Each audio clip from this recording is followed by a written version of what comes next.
ওম শান্তি। আজকের প্রাতঃমুরলি 29/11/2024।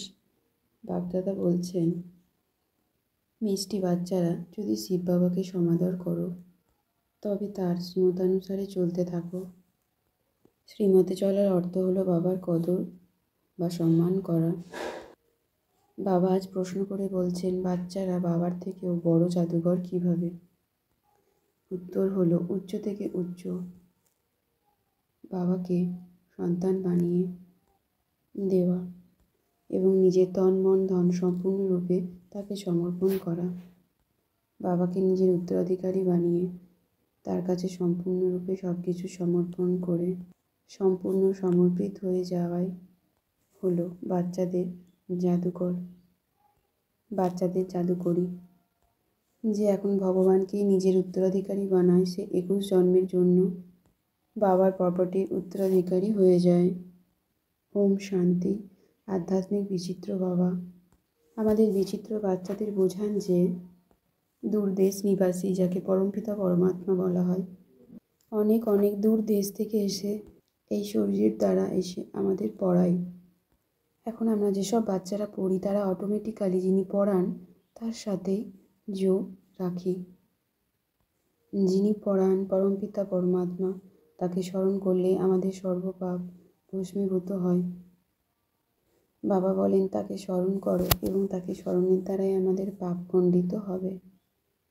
একেই বলা হয় স্মরণের যাত্রা। বাবা দেখেন বাচ্চারা এখন নিজেদেরকে আত্মা মনে করে বাবাকে স্মরণ করেন। বাবা আমাদের পিতা, আমাদের শিক্ষক, সদ্গুরু। তিনি বিচিত্র অর্থাৎ চিত্রহীন, তাই প্রকৃতির মুখের আধার নিয়ে তাকে আসতে হয়। বাবা আমাদের বাচ্চাদের বোঝান যে এই রাবণ রাজ্যে আমাদের বিকারের উপর বিজয়প্রাপ্ত করে জগৎ জিত হতে হবে। আমরা বাবাকে আমাদের সব কিছু উত্তরাধিকারী দিয়ে 21 জন্মের জন্য উত্তরাধিকার নিয়ে নিই। বাবাকে আমরা সর্ব আবর্জনা প্রদান করে বাবার থেকে আমরা বিশ্বের রাজত্ব বাদশাহী প্রাপ্ত করি। এখানে আমরা আত্মারা কেমন বিচিত্র বাবা পেয়েছি তাকে স্মরণ করে আমাদের সমস্ত পাপ ভস্মীভূত হয় ও 21 জন্মের জন্য উত্তরাধিকারী প্রাপ্ত করি। মায়া থেকে রক্ষা পেতে আমরা আত্মারা অবশ্যই বাবাকে স্মরণ করে থাকি। বাবা জানেন যে তিনি আত্মাদের সঙ্গে কথা বলেন, কেন কি আত্মাই সর্বকর্ম করে, আত্মাই শরীরের দ্বারা কর্মের ফল ভোগ করে। বাবা বলেন, তার কাছে দান করে পুনরায় আর ফিরিয়ে নিও না।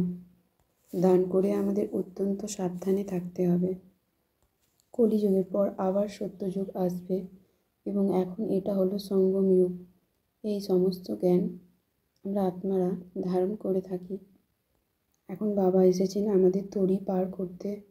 আমরা আত্মারা হলাম ঈশ্বরীয় সম্প্রদায়। আমরা আত্মারা হলাম মহাবীর, যারা যোগ বলের দ্বারা মায়ার উপর বিজয় প্রাপ্ত করি। বাবা হলেন আমাদের জ্ঞানের সাগর। জ্ঞান সাগর বাবা অবিনাশী জ্ঞানের ভাণ্ডার দ্বারা আমাদের ঝুলি ভরপুর করে দেন, আমাদের ধনবান করে দেন। বাবার কাছ থেকে আমরা সীমাহীন সম্পদ প্রাপ্ত করি। অসীম জগতের পিতা আমাদের অসীম জগতের উত্তরাধিকারী দেন। বাবা আমাদের বিশ্বের মালিক বানায়। কাকেও যদি আমরা বাবার সামান্য মেসেজ দিই, তাও আমরা স্বর্গের মালিক হব। আমরা আত্মারা 84 জন্মে চক্রকে আবর্তন করি। এখন পুনরায় আমাদের পরম ধামে ঘরে ফিরে যেতে হবে। এখন আমরা আত্মারা যে যেমনভাবে পুরুষার্থ করব, ঠিক তেমনিভাবেই পবিত্র হয়ে সে চলে যাবে। এবং আমরা আত্মারা পবিত্র হয়ে গেলেই নতুন দুনিয়ার মালিক হব। কাম বিকারের উপর বিজয় প্রাপ্ত করে আমরা জগৎজিৎ হয়ে যাচ্ছি। পরমপিতা পরমাত্মাই আমাদের জগৎগুরু, যিনি সমগ্র জগৎকে সদ্গতি দিচ্ছেন। আমরা আত্মারা অবিনাশী জ্ঞানরত্নের দ্বারা বুদ্ধিরূপী ঝুলিকে পরিপূর্ণ করে ধনবান হয়ে যাচ্ছি ও কোনো প্রকার অহংকার না করে। সেবার যোগ্য হয়ে পুনরায় আমরা কখনো ডিসসার্ভিস হই না এবং দান করার পর সর্বক্ষণ সাবধানে থাকি যাতে সেই দান ফেরত নিতে না হয়। ডাইরেক্ট পরমাত্মার লাইটের কানেকশানের দ্বারা আমরা আত্মারা নিজেদের সমস্ত অন্ধকার অপসারণকারী লাইট মাইন্ড আত্মা, আমি আত্মা পরমাত্মার দিব্য লাইট কানেকশানের দ্বারা আমার মধ্যে থাকা সমস্ত অন্ধকারকে দূর করছি ও দিব্য বুদ্ধি সম্পন্ন আত্মায় পরিণত হচ্ছি। আমি আত্মা নিরহংকার দিব্য বুদ্ধি সম্পন্ন সদ্গতি দাতা।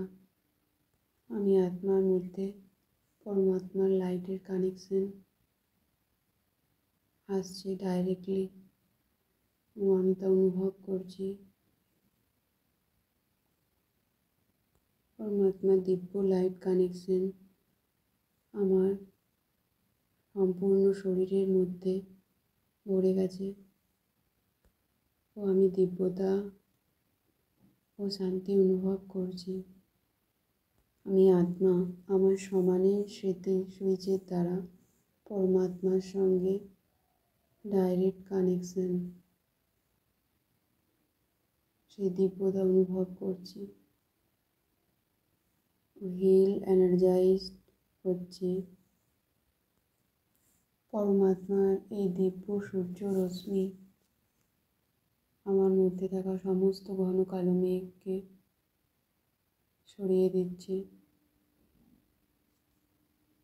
পরমাত্মার দিব্য সূর্য রশ্মির দ্বারা আমি আত্মা লাইট মাইট হাউসে পরিণত হচ্ছি। অন্য আত্মাদেরও পরমাত্মার সেই দিব্য লাইট প্রদান করছে অনুভবের দ্বারা। আমি আত্মা আমার স্বপুরুষার্থে তীব্রতা এনে সর্বক্ষণ সর্বোচ্চ ভাইব্রেশনের মধ্যে থেকে সর্ব মায়াকে পলায়ন করাই। ওম শান্তি।